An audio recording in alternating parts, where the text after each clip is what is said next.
Si Juan Luna ay pinakakilala natin bilang isang tanyag na pintor, hindi lang sa among Filipinos but in Europe.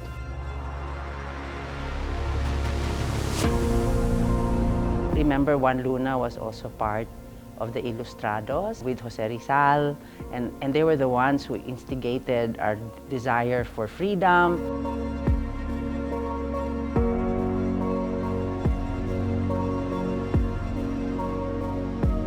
Juan Luna was able to prove it. But it can also bring, yung being the best that you can be, might also bring honor to your country.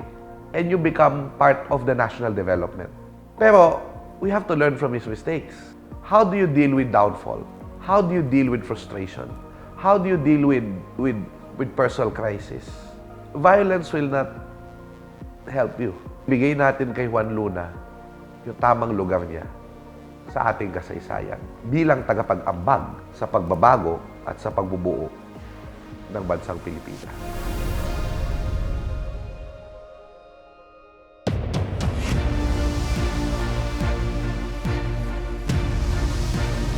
It's been a legend in the art world that there's this painting, but it's only been seen in color prints. Nobody's ever seen a photograph of it. Parang nawala na siya. May mga chismis na sa Europe daw. Pero chismis lang. Juan Luna, historian ako pero parang hindi ko pa na-encounter to. No one knows where it is and that you have to find it. And it's a great treasure if someone finds it.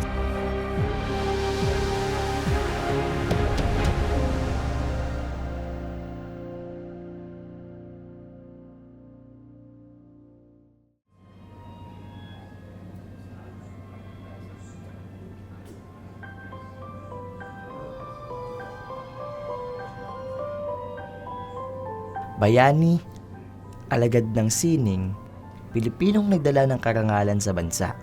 Diyan kilala ang pintor na si Juan Luna. Ngunit ano nga ba ang naging ambag ng kanyang mga obra sa kasaysayan ng ating bansa? Actually, si Juan Luna, mas ang sabihin natin, baligtad yung journey niya. Kasi, di ba, nagpunta siya sa Espanya, alam mo, meron siya agad mga commissions na malalaking painting. 1880, yung The Death of Cleopatra, La Muerte de Cleopatra. Matapos manalo ng second prize ng Death of Cleopatra sa isang patimpalak sa Madrid, binili ito ng Spanish government at dinisplay sa Barcelona Museum. Ito ang naging daan upang mas makilala si Juan Luna bilang isang mahusay na pintor. 3 taon matapos niyang gawin ang Death of Cleopatra, ginawa naman ni Juan Luna ang isang piyesa na naghanay sa kanyang pangalan sa isa sa magagaling na pintor sa panahon niya, ang Spoliarium. Ang painting na ito ay isa sa tinuturing na pinakamalaking painting sa ating bansa. Ang Spoliarium ay nagpapakita ng madudugo at bayolenteng eksena sa gladiator combat. Ang nasabing painting ay binuo sa loob ng 8 buwan. Matapos ang maraming bosetos o sketches ng painting na ito, isinali ni Juan Luna ang Spoliarium sa National Exposition of Fine Arts in Madrid, kung saan nanalo ito ng first gold medal. Nakilala siya agad. Tapos naging gold medalist pa sa Exposition de Bellas Artes de Madrid. Matapos manalo ng gintong medalya ng Spoliarium, ay in-exhibit ito sa 3 bansa. At noong 1885 ay binili ito ng provincial government ng Espanya sa halagang 20,000 pesetas. Ayon sa mga kritiko, bukod sa technical meaning ng painting na ito, maraming namangha sa pakahulugan ni Luna dahil ito ang nagpapakita ng kalagayan ng mga Filipino noong Spanish regime.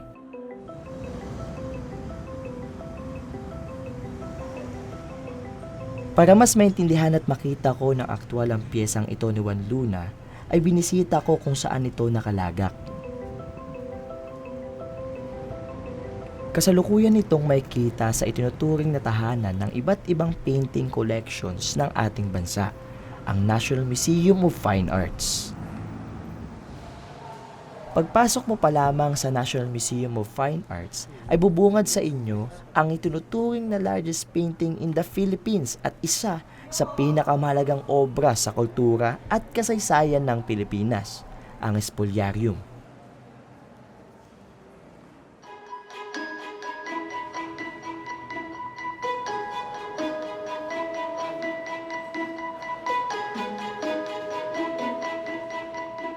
Matapos ang restoration ng painting na ito noong 1957 at noong sumunod na taon ay tinurn over ito sa Philippine Ambassador to Spain na si Manuel Nieto Sr. at ipinadala sa Pilipinas bilang regalo mula sa gobyerno ng Espanya.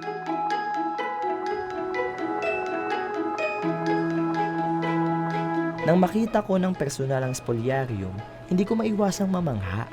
Iba pala yung pakiramdam na kung dati sa libro ko lang ito nakikita pero ngayon, aktwal na nasa harapan ko ang isang obrang nagbigay ng mataas na pagkakakilanlan kay Juan Luna sa Europa. Yung Spoliarium, mahalaga siya sa kwento ng Pilipinas kasi para rin siyang halaga ng Noli Me Tangere at El Filibusterismo. Kasi nung kumalat yung mga larawan nito at kumalat yung fame ni Juan Luna at pinatunayan niyang tayo magaling sa mga Espanyol, visual yon. So, kumalat yon, naging kilala yung Juan Luna at nakatulong yon kung paano tayo nabuo bilang isang bansa. So, it's not just the Noli Me Tangere of the El Filibusterismo, or it was not just Rizal. Kahit si Luna at yung iba pang makasama sa propaganda, lahat ng works nila, nakabuo yun sa atin, nakatulong sa atin na lampasan yung kaisipan na tayo Ilocano lang, Bisaya lang, no? Bicolano lang, Tagalog lang, Kapampangan lang, Moro lang, kundi lampasan yung kaisipan na yon para magsama-sama tayo bilang Pilipino. Kaya yung Spoliarium is really one of the artworks that helped create our nation.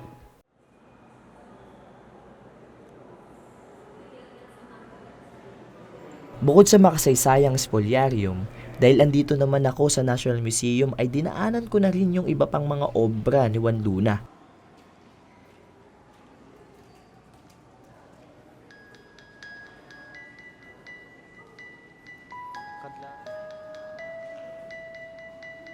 Ang ilan sa mga yan ay ang Parisian Life o mas kilala rin sa tawag na Interior d'un Café.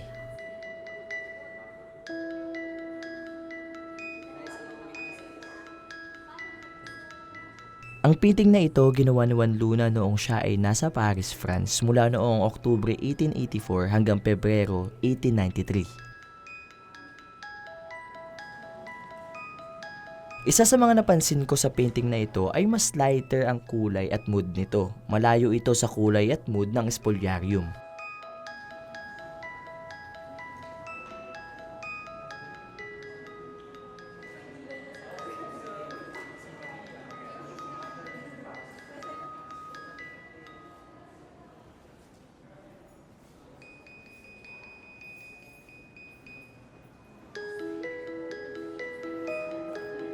Nakita ko rin ang isa pa sa mga obra ni Juan Luna na narito rin sa National Museum, ang Portrait of a Lady.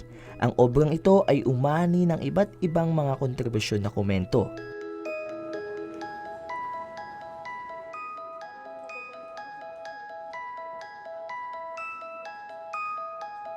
Bukod sa mga kilalang paintings ni Juan Luna, may kita rin rito ang ilan sa mga kanyang obra katulad ng Una Bulaqueña na inihayag din bilang pambansang yamang pangkalingan.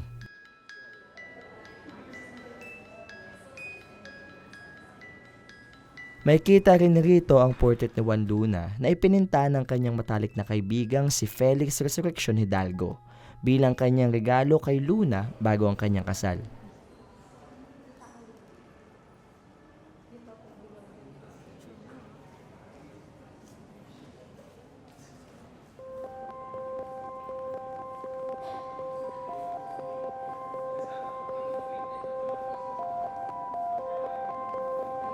Isa sa pumukaw ng atensyon ko matapos kong makita ang mga obra ni Juan Luna dito ay ang napakalaking litrato niya na nakadikit sa bandang likuran ng silid na ito.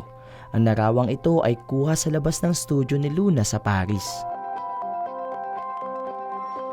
Habang pinagmamasdan ko to, napansin ko sa larawang ito ang napakalaking painting sa kanyang kanang bahagi. Sinasabi ng mga historian, itong piyesang ito ang palaging daladala ni Juan Luna. Ngunit nasa na nga ba ang obrang ito?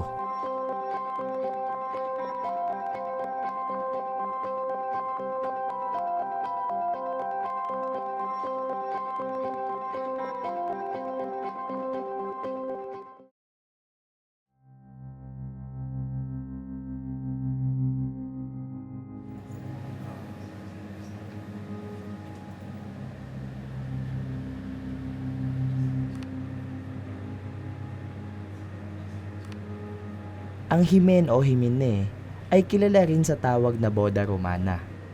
A lot of people were saying, yung nawawalang, kasi may dalawang pinakamagandang painting daw si Juan Luna. Yung Boda Romana na yan, at saka yung People and Kings.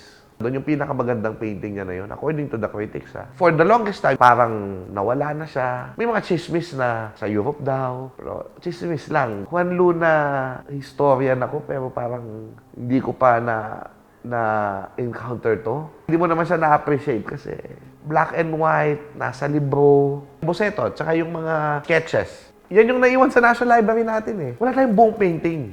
Hindi siya kilala ng mga Pilipino. Matapos mawala sa mata ng publiko sa loob ng mahigit 100 taon ng painting na himen o himine, ay muli itong nahanap at natagpuan ng isang art collector na si Ginoong Jaime Ponce de Leon. 15 taon na ang nakalipas noong nagsimula ang paghahanap ni Ginoong de Leon sa painting na ito. Sa loob ng isang dekadang paglalakbay para sa misyong hanapin ang nawawalang obra ni Juan Luna, marami-rami na ring iba't ibang major at art galleries ang kanyang nakausap. Taong 2014 nakatanggap siya ng isang tawag mula sa isang kaibigan. Agaran siyang pumunta sa aristocratic home sa isang syudad sa Europa. Sa puntong iyon ay natuldukan na ang mahaba-habang paglalakbay ni Ginoong Jaime sa paghahanap ng itinuturing niyang Holy Grail, ang himen o himine.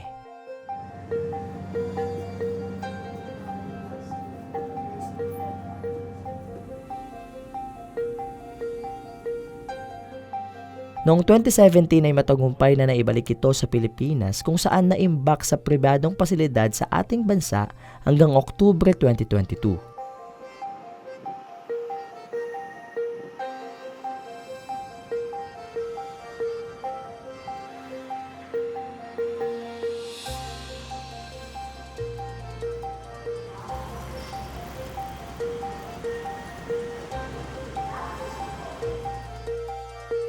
At noong nakaraang taon lamang kasabay ng selebrasyon ng pagkamit ng kalayaan ng ating bansa ay napagdesisyonan ni Ginoong de Leon na ipakita ito sa publiko.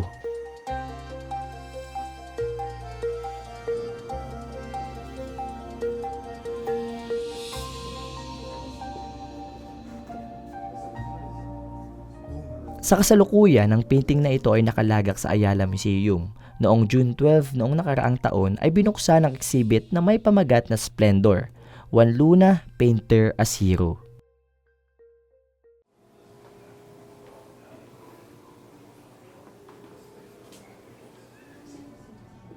Sa pagsisimula ng museum tour ay bumungad sa akin ang napakalaking mapa ng Paris, France. Pinapakita rito ang naging journey ni Juan Luna bilang pintor sa Europa.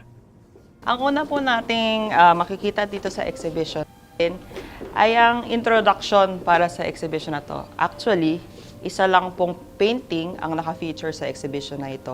Tinatawag na Himen o Himeni na nakikilala rin sa Roman wedding. Ang una pong exhibition nito ay noong 1889 sa tinatawag na World Exposition or Universal Exposition of Paris.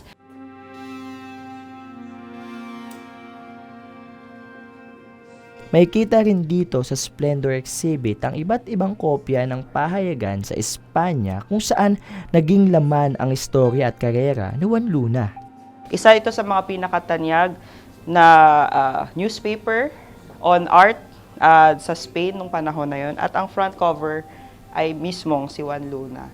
At pinag-usapan talaga siya ng mga kritiko, na mga mahilig sa art at mga iba-ibang pintor ng panahon niya. At simula lang naman yun ng kanyang career bilang isang tanyag na pintor, hindi lang sa among Filipinos but in Europe. At itong makikita nga natin sa Paris ay isa sa mga, just one of many in that decade na sumikat na paintings niya at nagpatanyag talaga ng pangalan ng ni Luna.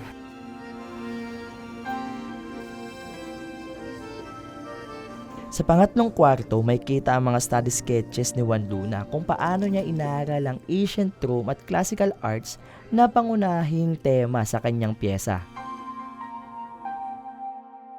Naikwento pa sa akin dito sa Ayala Museum na sa tulong ni Aloe Vera ay mas naintindihan ni Juan Luna ang konsepto ng architecture at color study na kailangan niya para sa pagbuo niya ng himen o himene.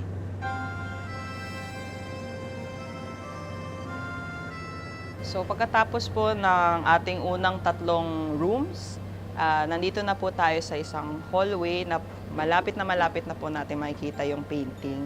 At ang makikita naman natin sa wall or hall na ito ay ang mga iba-ibang wash on paper na studies ng mga iba-ibang characters ng himen o himeni. Kabilang sa mga makikita sa sketches ay ang mga karakter na katulad ng priestess, yung mga bridesmaids, yung mga bisita, at syempre, ang bida sa kanyang obra, ang bride.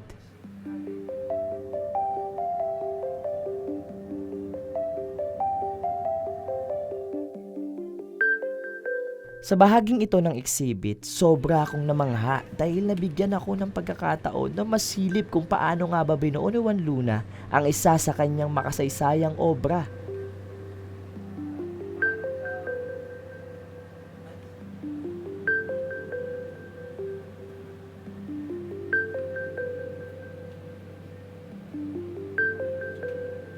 Isa pa sa mga interesting part na silid na ito ay ang painting na nakalagay sa parteng gitna ng silid.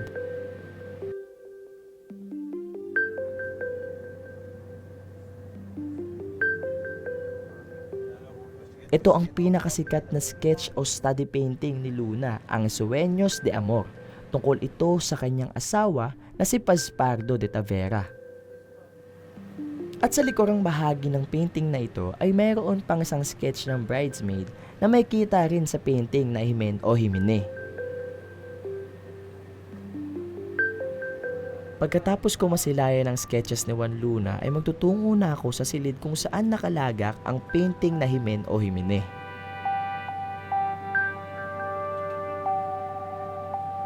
Sa totoo lang, hindi man ako isang art expert pero pagkakita ko pa lamang sa painting na ito ay hindi ko maiwasang mamangha dahil nabigyan ako ng pagkakataon na makita ang isang obrang nagpakilala kay Juan Luna sa Europa at nagbigay ng karangalan sa ating bansa.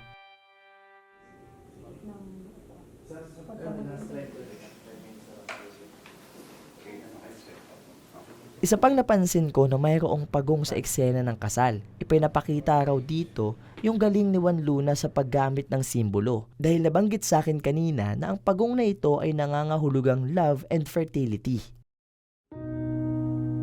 Kapansin-pansin din ang kambing sa pyesa na sinasabi na ito raw ay isang tradisyon sa Roman wedding na kung ano ang kalalabasan ng bitukan to ay ito ang magiging buhay rin ng mag-asawa. Yung comparison ng spoliarium and eto, diba sa spoliarium, sobrang makikita mo talaga yung darkness, yung cruelty, injustice. Hindi siya nakakasawang tignan. Kasi yung bawat pyesa, bawat detail niya, nagpapakita siya ng impressionism sa akin. So parang doon pa lang sold na ako pag nakikita ko siya. Noong 1889, ang makasaysayang obrang Himen o Himene ay nagwagi ng bronze medal sa Exposition Universale sa Paris. Pagkatapos nga manalo ng Himen o Himene sa Paris ay tinago ito ni Juan Luna sa kanyang pangangalaga. Kaya naman yung change of hands ng painting na ito ay through private hands. At pagtapos ng ilang century ay nahanap ito at nabili ni Ginoong Jaime Ponce de Leon na isa ring kilalang art collector at matalik na kaibigan ng Ayala Museum Director na si Director Mariles Gustillo. we first talking to Jaime Ponce de Leon, who owns this artwork, but nobody knew he had it, primarily to do fundraising with him. And he goes, let me think. But he didn't even mention it yet. And then we followed it up again, and we had lunch with him again. And then he goes, well, I have something that I think you might be interested in. And when he told us that it was Jimen or Jimene, my jaw dropped, right? Because it's really been a legend in the art world that there's this painting, but it's only been seen in color prints. Nobody's ever seen a photograph of it. So then the conversation started, and we felt it was also a good time to conceptualize an exhibition because it just happened to be the 125th anniversary of Philippine nationhood. Isa pa sa nakwento ni Director Mariles sa akin na isa sa dahilan ng pagbubukas ng exhibit na ito ay ang kanilang kagustuhang maging daan ng Ayala Museum na mas maintindihan at masaksihan ng mga katulad kong kabataan ang mga ganitong painting na bumuo sa Philippine history. It was really very inspiring because remember Juan Luna was also part of the Ilustrados with Jose Rizal, and they were the ones who instigated our desire for freedom. So that kind of background, I think children should know. And so when you come and see the exhibition, we also took extra care that you will experience, not just see the painting, but experience what life was like. And I'm sure you will talk to other people, but 1889, when this painting won in the Paris World's Fair, medyo mabigat yon. Kasi yung Paris World's Fair at that time in 1889 was like Olympics. It was the turn of the century. Para siyang precursor of the new normal that was about to happen. Pagkatapos ng silid kung saan nakalagak ang painting na Jimen o Jimene, nasabi sa akin ni Director Mariles na isa pa sa mga interesting part ng exhibit na ito ay matatagpuan sa kabilang silid dahil mas mararamdaman natin doon kung gaano kalaking bahagi ni Luna at ng kanyang mga obra sa pagkamit natin ng kasarinlan.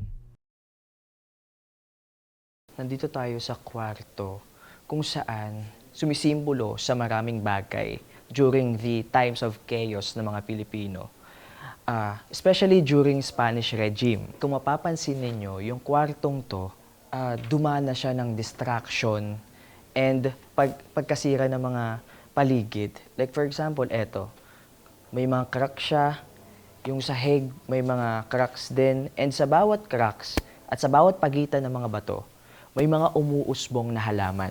Yung mga halaman na to, it symbolizes the Filipinos na nag-strive during the time of pananakop ng mga Spanish. And sa kalagitnaan ng mga halamang ito ay si Juan Luna.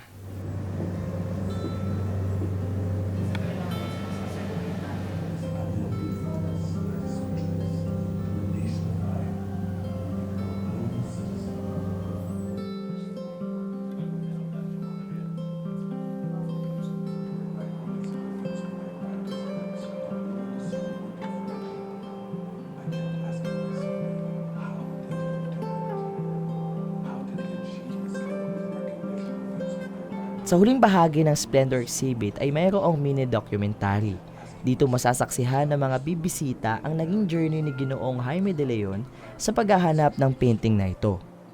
Habang pinapanood ko ito, napagtanto ko na kasabay ng paghahanap sa nawawalang painting na ito ni Juan Luna, ay nahanap din natin yung totoong pagkakakilanlan niya, na hindi lang siya basta pintor na mainitin ang ulo.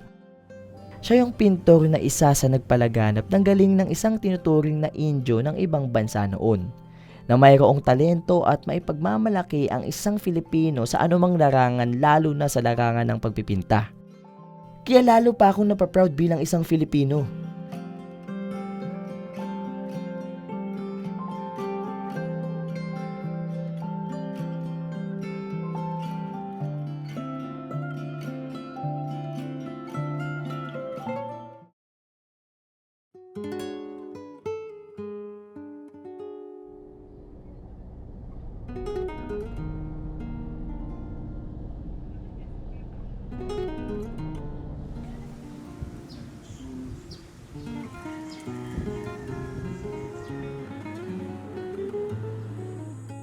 Upang mas malaman at maintindihan ko ang naging buhay ni Juan Luna noon, ay binisita ko ang probinsya kung saan siya ay pinanganak at lumaki. 1850 nang lumipat ang pamilyang Luna sa Badoc, Ilocos Norte. Dahil ang kanyang ama na si Don Joaquin ay in charge sa pagbebenta ng mga tabako, liquor, papeles selyados o stamp papers para sa pamahalaan ng Espanyol. Kapansin-pansin sa istruktura pa lamang ng bahay ng pamilya Luna ay may kakayahan na ang kanilang pamilya dahil noong panahon ng mga Spanish, ang mga bahay noon ay karaniwang unang palapag lamang ang gawa sa bato, ngunit ang kanilang buong bahay ay gawa sa bato. Masasabi kong ang mga Luna ay may kakayahan nung panahon nila sapagkat nakapag-aral sila sa ibang bansa. At the same time, ang kanyang ama ay naging BIR inspector under the Spanish government. So relatively mataas na posisyon yon sa gobyerno nung panahon nila.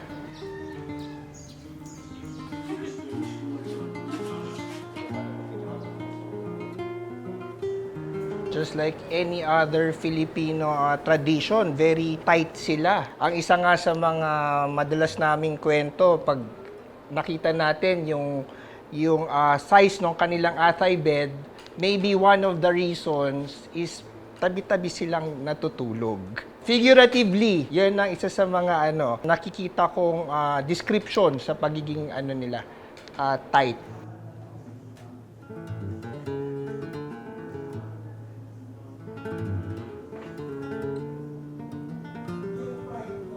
Juan Luna, nanirahan siya sa bahay na to hanggang 4 na taong gulang.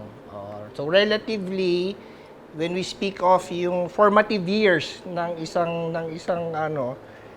tao, half of yung taon dito siya nahubog sa bahay na ito at sa bayan na ito.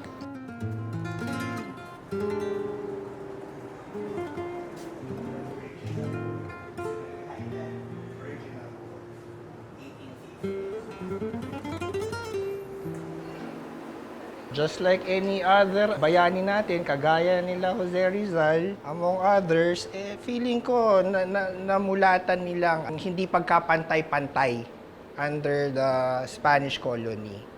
So, feeling ko that brought them na yung sinasabi nating struggles and personal restraints na ipaglaban nila, na maging kapantay-pantay nila ang mga Spanish.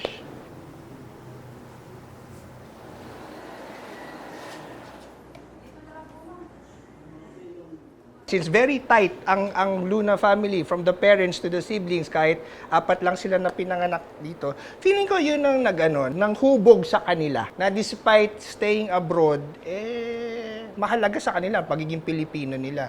Not just for the family, but for the rest of the Filipinos. So, for me, again, exemplary. Exemplary.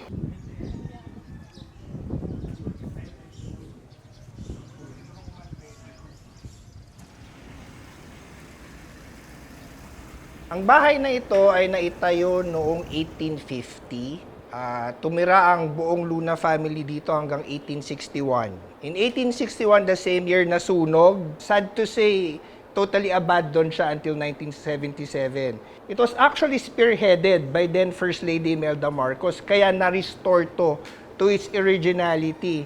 It's a common knowledge, especially sa buong Ilocos Norte, na itong bahay na to, from 1861 to 1977, that's more than 100 years, under the leadership of then First Lady Imelda Marcos, naitayo to in just 45 days. That's how important it is.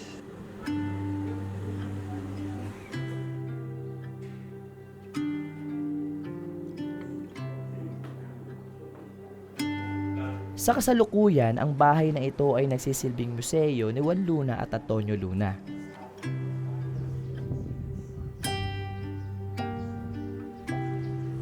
Naikwento ni Sir Angel sa akin na katulad ng mga bahay noong araw, ang entrance ng bahay ng pamilya Luna ay nasa likurang bahagi ng bahay. Pag-akyat sa tahanan ng pamilya Luna ay makikita rito ang orihinal nilang kusina noong 1850. Isa pang orihinal na parte na tahanan na may kita rito ay ang pader na ito, na nabahagi ni Sir Angel sa akin na isa itong pader na natira matapos masunog ang kanilang bahay noong 1861. Sa loob, tingnan natin ang kanilang sala.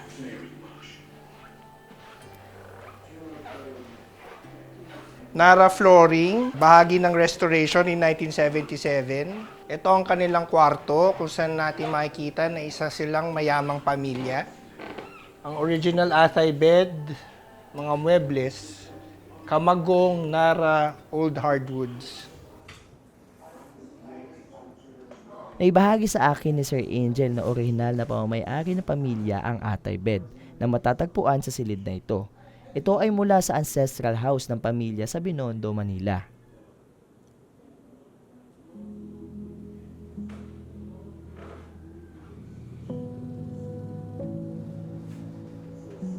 Ang ibang mga kagamitan na matatagpuan dito katulad ng mga upuan at tokador ay mula sa iba't ibang pamilya sa Badok.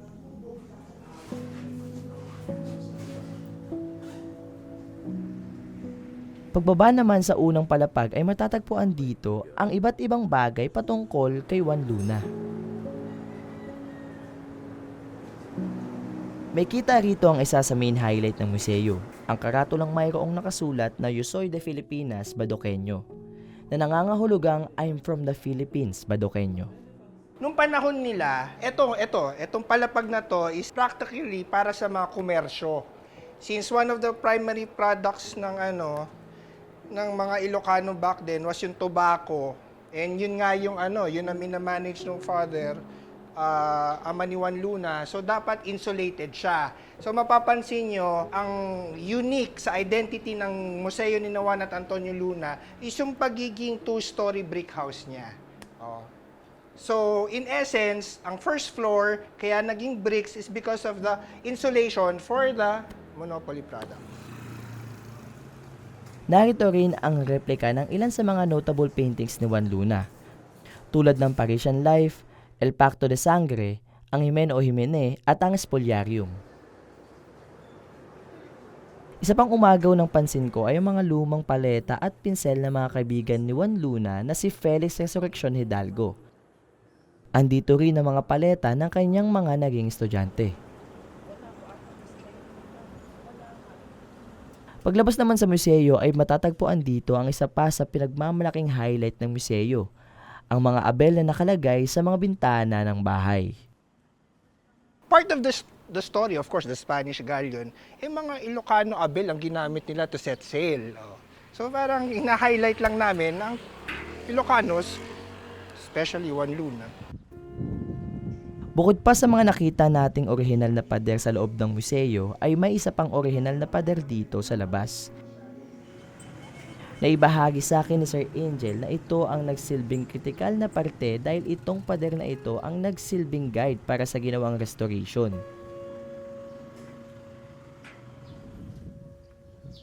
Bilang pag-alala sa ika-150 anibersaryo ng pagkamatay ng magkapatid na Juan Luna at Antonio Luna, ay ginawa na't nilagyan sila ng rebulto na matatagpuan din sa labas ng bahagi ng museo. Ang mga rebultong ito ay gawa ni Sir Juan Sajid Imaw.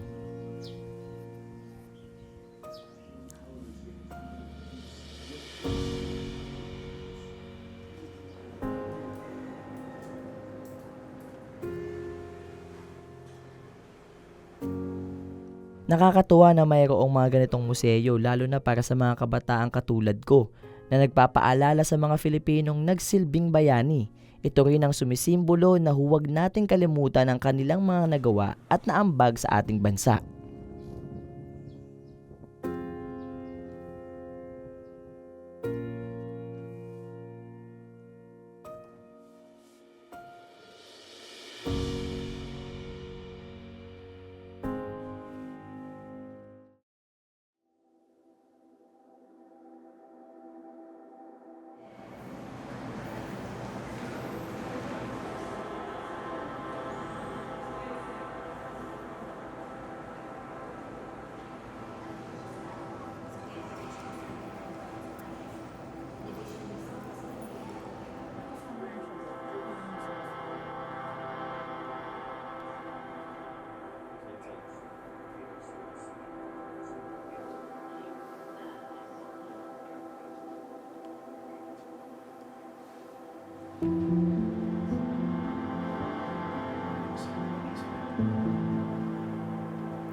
Sa loob ng maraming taon, isa sa tumatak at nakakabit na sa pangalan ni Juan Luna ay ang kanyang mga hindi matawarang mga obra na ito rin ang nagpakilala sa kanya at sa mga Filipino sa ibang lahi.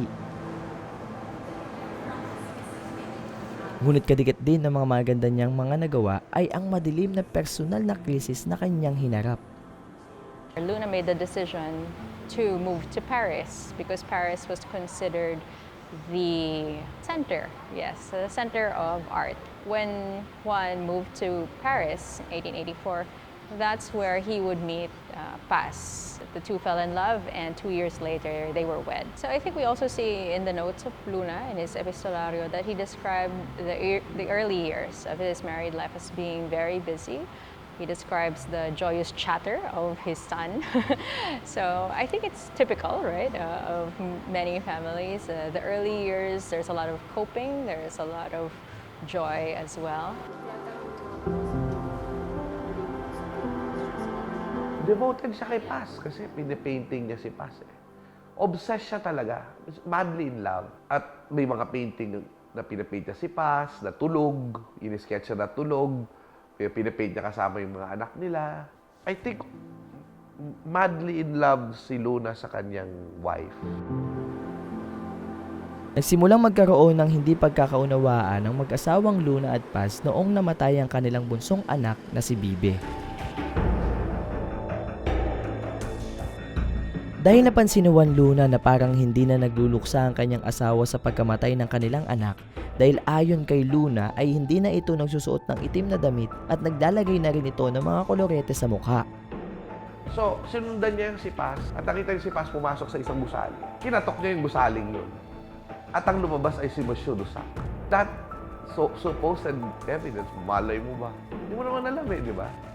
So, supposed evidence talagang na-confirm.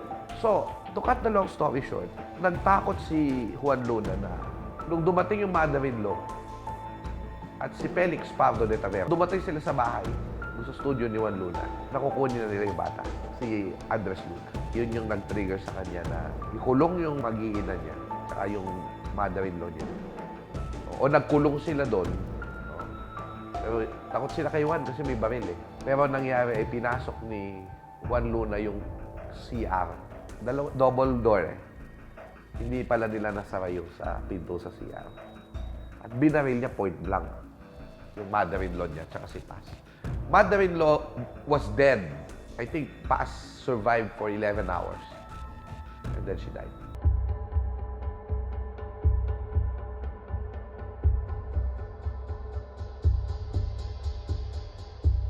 Pagkabaril niya sa mag-ina, iyak siya ng iyak. Nakita siyang umiiyak. Tapos parang sinabi niya doon sa mga investigador nung dumating, ayan ng baril, mag-ingat kayo, it's loaded. Ang plea niya ay insanity. Napawalang sala ng hukuman si Juan Luna noong Pebrero 7, 1893 dahil sa paniniwalang ipinagtanggol niya lamang ang kanyang karangalan bilang lalaki. Makalipas ang 5 araw ay muling pumunta si Juan Luna kasama ang kanyang anak na si Andres Luna at kapatid na Antonio Luna sa Madrid. At noong 1896 ay muling bumalik si Juan Luna kasabay ng naganap na Philippine Revolution ng Cry of Balintawak. Setyembre 16 ng kaparehas na taon ay inaresto sila ng kanyang kapatid na si Antonio Luna ng mga otoridad ng Spain sa pagiging kabilang raw umano sa katipunan Rebel Army. Napalaya si Juan Luna ng Spanish courts noong May 17, 1897 at muli itong pumunta ng Spain noong July 1897. Naisip ni Juan Luna na umuwi sa ating bansa noong makatanggap siya ng masamang balita tungkol sa pagkamatay ng kanyang kapatid na si Antonio Luna. Dumaan si Juan Luna sa Hong Kong pabalik ng Pilipinas noong unang araw ng Disyembre 1899.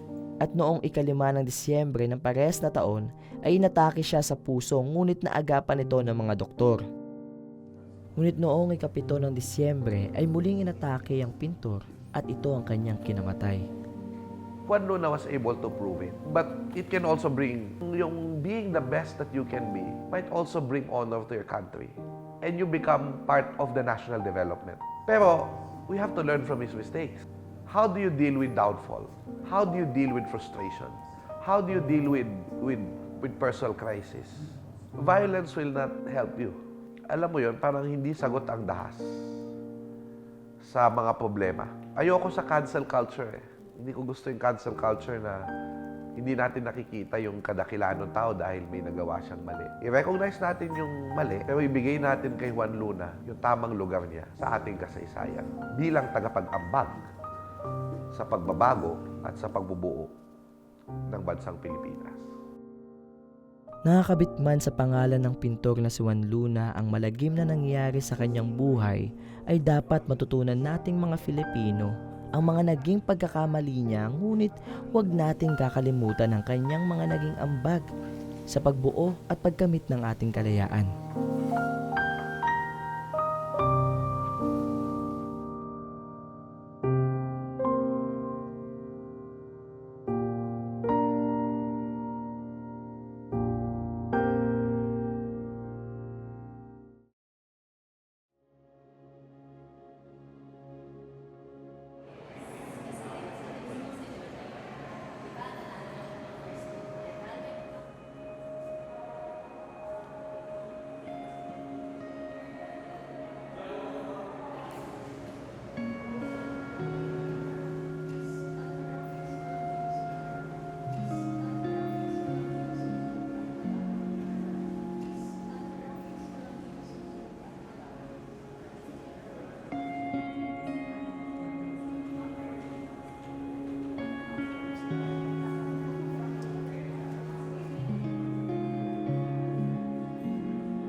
One thing na maalala ko sa legacy ni Juan Luna is yung spoliarium and yung imen o imene niya. Kasi yung pyesa na yun, alam kong malaki yung difference nun. Na kung ano yung kwento nun na nais i-portray or nais i-depict sa mga tao, no? Pero sa mga pyesa na yun, doon din mapakita yung lightweight ng buhay ng isang tao and yung dark times ng buhay ng isang tao, no?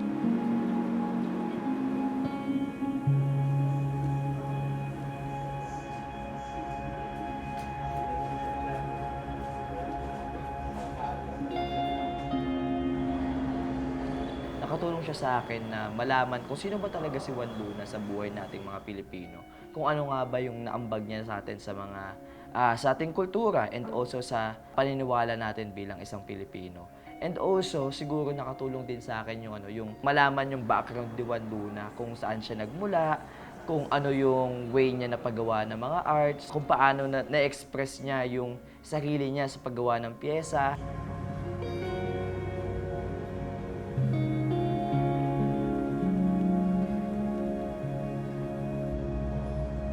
Sa buong pyesa na yun, siguro naiwan sa akin, no, sa puso ko habang nakita ko yun is yung balance ng buhay. Lalo na nung nakita ko yung pyesa ng Imen o Imene, sobra akong na-touch kasi sobrang holy ng pagkakagawa sa kanya to the point na parang every detail niya very pinag-isipan kasi kasi bawat pyesa, 'di ba, niya pa, pinart by part niya pa hanggang sa magawa niya ng isang pyesa. So very strong nun, no? Sobrang strong ng kanyang story, background, tapos yung legacy niya pa sa paggawa ng mga pyesa na nananalo ng mga international award na sana hanggang sa future generation is ma-retain and sabi pa sa mga future generations. Kasi sobrang importante na malaman yung mga kwento ng mga national heroes natin, lalo na si Juan Luna. Kasi sa pamamagitan ng pagpipinta niya, na ipaglaban niya yung kwento and buhay ng mga Pilipino during the dark times.